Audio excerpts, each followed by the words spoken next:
নমস্কার, আমি লিপি সাহা ঢাকা থেকে বলছি। হ্যালো এভরিওয়ান, কি অবস্থা, কেমন আছো সবাই? আশা করছি খুব খুব ভালো আছো সবাই। আমরাও ভালো আছি তোমাদের আশীর্বাদে, ঈশ্বরের কৃপায়। আর তোমরা যে যেখান থেকে আমার ভিডিওটা দেখছো তোমাদের সবাইকে অনেক অনেক ওয়েলকাম। তো আজকের ব্লগ ভিডিওতে আমি তোমাদের সাথে একটুখানি গল্প করব। প্লিজ সবাই গল্পটা একটু মনোযোগ দিয়ে শেষ পর্যন্ত ধৈর্য সহকারে শুনো, আমার এই রিকোয়েস্টটা রেখো। তো যাই হোক, সকালবেলা স্নানটা করে নিয়েছি, যেহেতু সোমবার ছিল। তো রান্নাঘরে অনেক কিছু কাজ ছিল, আগের দিনের বাসি কাজ কাম, সব রান্নাঘরটাকে ধুয়ে টুয়ে পরিষ্কার করে ভাবলাম একবারে স্নানটা করে তারপর আজকে রান্নাটা করব। তাই যেহেতু রান্নাঘরের কাজগুলোকে করেছি না, তো এ কারণেই ভাবলাম যে একবারে স্নানটা করে তারপর আজকে তো নিরামিষ রান্না বাড়া হবে, তাই সেই প্রস্তুতিটা আর কি নিয়ে নিলাম। তো যাই হোক, এখন হচ্ছে সকালে স্বপ্নিলের পাপা বেরিয়ে গেছে। ও বেশ কিছুদিন ধরে আবার বাসায় নাস্তাটা করতে পারে না, সকালে কাজ থাকে, তাই ও বাইরেই নাস্তাটা করে নেই। এ কারণে সকালে নাস্তাটা বানানোর খুব একটা ঝামেলা নেই। স্বপ্নিলকে একটু ঝোল লুডুস করে দিই আর আমরা ওই একটু নাস্তা বানিয়ে নিই। তো যাই হোক, গল্পটা শুরুই করি তোমাদের সাথে, আর তোমরা আমার ভিডিওটা দেখতে থাকো। যদি আমার ভিডিওটা তোমাদের কোথাও এতটুকু ভালো লেগে থাকে, অবশ্যই তোমাদের কাছে একটা রিকোয়েস্ট, একটা লাইক দিয়ে দিও।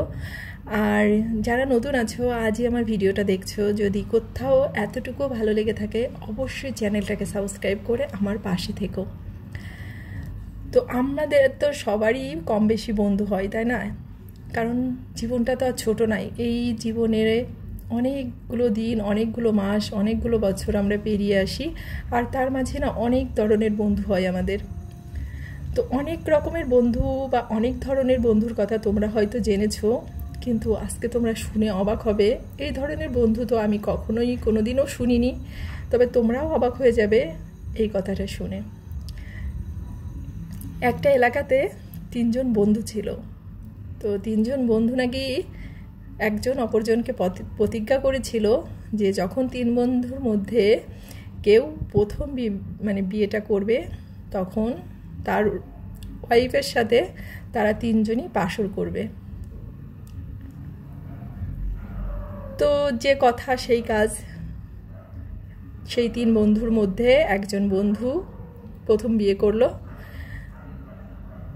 আর বিয়েটা করার পর সেই বন্ধুর বাসর রাত্রের দিন 3 জন বন্ধু একসাথেই সেই স্ত্রীটার সাথে বাসরটা করলো। কি নির্মম, তাই না? আর নির্মমতার সবচেয়ে জঘন্যতম জিনিসটা হচ্ছে কি জানো তো, যে নববধূটা ছিল তাকে তারা অজ্ঞান করে নিয়েছিল, অর্থাৎ চেতনানাশক ওষুধ খাইয়ে নিয়েছিল। তারপর 3 বন্ধু মিলে তার সাথে বাসর করার পর তাকে সেই স্ত্রী যাতে তার ওই 3 জন ছেলেকে একসাথে স্বামী হিসেবে মেনে নেই, তো সে কারণেই তার চুল নাকি কেটে দিয়েছিল। আর এটা কিন্তু কোনো গল্প না, এটা একদম বাস্তব কথা, আর সেটা আমাদের দেশে হয়েছে। আর যে এখন কি সমস্ত ঘটনা ঘটে যাচ্ছে একটার পর একটা, তোমরা শুনলে অবাক হবে। একজন অপরজন, ছেলে হোক বা মেয়ে হোক, 4-5টা বিয়ে করতেছে, গোপনে সংসার করতেছে, একজন অপরজনের গোপনাঙ্গ কেটে দিচ্ছে। কি যে একটা জঘন্যতম পরিস্থিতি বর্তমানে চারিদিকে। এখন আর নিউজগুলো দেখতে না খুব একটা ভালো লাগে না। এমনিতে দেশের পরিস্থিতি যে খুব একটা ভালো সেটা তাও না, আবার চারিদিকে এই ধরনের সংবাদগুলো, সত্যি কথা বলতে কি, খবর দেখতে এখন আমার কেমন যেন একটা গা ঘিনঘিন করে, দেখতে ইচ্ছা করে না। তো মাঝে মাঝে সামনে আসলে চলে আসে, কি করব বলো। তো এমন পরিস্থিতি বর্তমানে চলতেছে, জানি না পৃথিবীটা হয়তো বা ধ্বংসের খুবই কাছাকাছি আছে। আর কত কিছু দেখবো জীবনে, সেটাই আমি ভাবতেছি। তো যাই হোক, এটা হচ্ছে তোমাদেরকে বলেছিলাম গল্প, আসলে গল্প নয়, একটা মেয়ের জীবনের বাস্তব ঘটনা এটা। এবং তারা 3 বন্ধু সবার সামনে স্বীকার করেছে যে তারা প্রতিজ্ঞাবদ্ধ ছিল, তারা 3 জনের মধ্যে যে প্রথম বিয়েটা করবে তার সাথে তারা 3 বন্ধু মিলে বাসরটা করবে। আচ্ছা, এদের কি ধরনের শাস্তি হওয়া উচিত তোমরা বলে মনে করো? প্লিজ তোমরা যদি ভালো করে আমার ভিডিওটা দেখো অবশ্যই আমাকে একটু কমেন্ট করে জানিও। তো যাই হোক, গল্পটা বলতে বলতে ভীষণই খারাপ লাগতেছিল, মানে তারপরেও তোমাদেরকে জানালাম। আর তোমরা যদি কেউ আর কি এই ঘটনাটা দেখতে চাও অবশ্যই RTV চ্যানেলে দেখতে পারো। আমি সত্য বলতেছি না মিথ্যা বলতেছি তোমরা ওখানেই পেয়ে যাবে সব কিছু। তো যাই হোক, ওইদিকে মানে তোমাদের সাথে গল্পটা করতে করতে অনেক কাজ করে নিয়েছি সকালবেলা। আর এদিকে আমার ছেলে কি করতেছে তোমাদেরকে দেখাই। সে হচ্ছে গাড়িকে পূজা দিচ্ছে। তো আমি একটা জিনিস ভাবতেছিলাম জানো তো, এটা কি মানে একটা জিনগত ব্যাপার যে ছেলেরা সব সময় গাড়িটারি নিয়ে খেলে আর মেয়েরা সবসময় হাঁড়ি পাতিল রান্না টান্না জিনিস নিয়ে খেলে। আমি কখনোই কোনো ছেলেকে দেখিনি যে সে হাঁড়ি পাতিল নিয়ে বসে খেলতেছে, আর কখনো মেয়েকেই দেখিনি যে সে হচ্ছে গাড়ি টাড়ি দিয়ে খেলতেছে। তো এটা কি, আমি এটা বুঝি না। এটা কি মানে ওরা জন্মের আগে থেকেই এটা বুঝে যায় যে আমাদের এটা নিয়ে খেলতে হয়? তো যাই হোক, ছেলেটা খেলতেছিল, তো ওর খেলতে খেলতে ওর সাথে আমি একটু গল্প করতেছিলাম যে আমরা ছোটোবেলায় কি খেলতাম। পুতুল খেলতাম, পুতুলের বিয়ে দিতাম, রান্নাবাড়া করতাম। তো আমার ছেলেটা অনেক মজা পাচ্ছিল। আমার ছোটোবেলার কথাগুলো যখন ওকে বলি না, ওর কাছে মানে খুবই মজা লাগে আর ও খুব শুনতে আগ্রহ প্রকাশ করে। কারণ আসলে তো ও তো ওই পরিস্থিতির মধ্যে বা ওই পরিবেশের মধ্যে বড় হয়নি বা বড় হচ্ছে না। তো আমাদের ছোটোবেলাটা তো ছিল পুরোটাই অন্যরকম। তাই ওর সাথে একটু গল্প করতেছিলাম আর ওর খেলাটাকেও দেখতেছিলাম। তো যাই হোক, আমার ছেলের হচ্ছে গাড়িগুলোকে পূজা দিয়ে সে আর কি এগুলোকে ভাড়াই দিয়ে দিব, সেটাই আমাকে বলতেছিল। আর ওখান থেকে সে হচ্ছে টাকা ইনকাম করবে। তো যাই হোক, শুনে খুশি লাগলো। তো ওইদিকে তো ছেলে খেলতেছে আর এইদিকে আমি রান্নাবাড়া শুরু করে দিয়েছি দুপুরবেলা। ওই যে বললাম যে নিরামিষ রান্না করব, তো সে কারণে একটু আম ডাল রান্না করব। তো আম ডালটা রান্না করতে গিয়ে দেখি যে ডালটা না মোটেও টক হয়নি। তো এ কারণে একটু তেঁতুল দিয়ে দিলাম। আর নিরামিষের দিন হলে আমার স্বপ্নিলটা আবার এই মানে টক ডাল হলে ওর আর কোনো ঝামেলাটা হয় না। তো এ কারণে একটু টক ডাল রান্না করলাম। আর একটা জিনিস রান্না করব, সেটা হচ্ছে এই যে আলু দিয়ে বেগুন ভাজি। এটা হচ্ছে আমার পতিদেব আমাকে বলেছে এটা করতে, মানে তার এটা খুবই প্রিয়। সে শুধুমাত্র বেগুন ভাজা থেকেও এটা পছন্দ করে বেশি।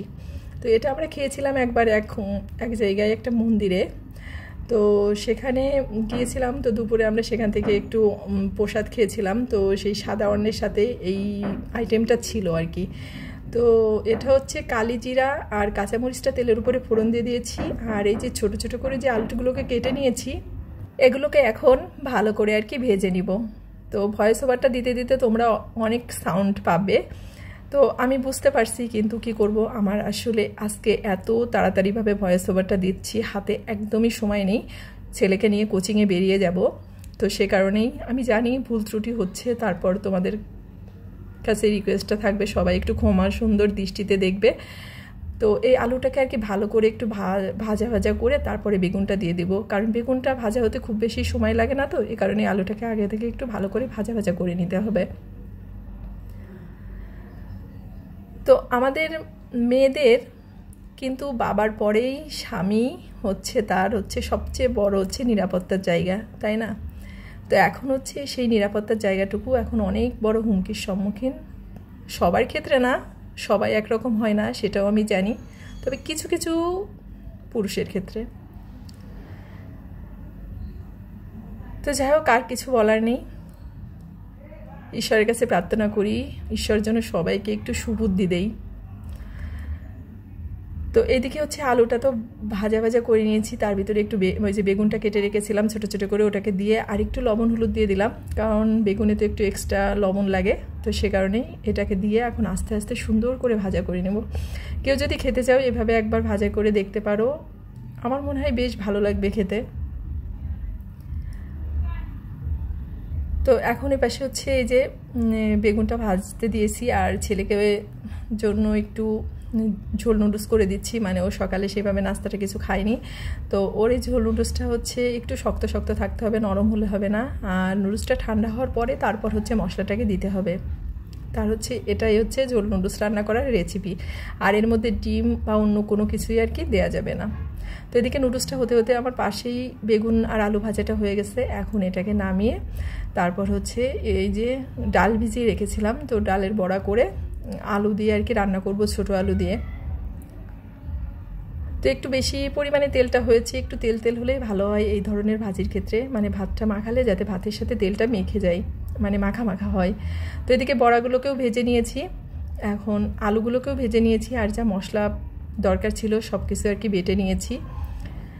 আর নিরামিষের দিন হলে ভাবি যে একটু ডাল চিপস করে রেখে দেবো, তাতেই হয়ে যাব, কিন্তু একটা দুইটা আইটেম করতে করতে আসলে আমি হচ্ছে নিরামিষের দিন আসলে রসাটা না হলে আমার চলে না, আর স্বপ্নিলের আর ওর পাপার হচ্ছে একটু ডাল না হলে হয় না, সে কারণে এদিকে ডালও হয়, রসা হয়, আবার একটু ভাজার আইটেমও রাখি, তো ওই 3-4 পদ আর কি হয়ে যায় প্রতিদিন। তো এদিকে তো রান্নাটা অলরেডি হয়ে গেছে, তো এই যে রসাটা হয়েছে এদিকে, আর যা যা করেছি তোমরা তো দেখেই নিয়েছো। তো এখন একটু পেট পূজাটা সেরে নিব, নিয়ে ছেলেকে নিয়ে বেরিয়ে যাব। তো 2 দিন ধরে আর কি ওর কোচিংটা চালু হয়েছে। তো আজকের ভিডিওটা এই পর্যন্তই। যদি কোথাও এতটুকু ভালো লেগে থাকে অবশ্যই একটা লাইক, একটা কমেন্ট, আর অবশ্যই শেয়ার করতে ভুলো না। তোমাদের কাছে রিকোয়েস্ট, ভালো থেকো সবাই, আর অবশ্যই অবশ্যই সাবধানে থেকো। দেখা হচ্ছে নেক্সট ভিডিওতে।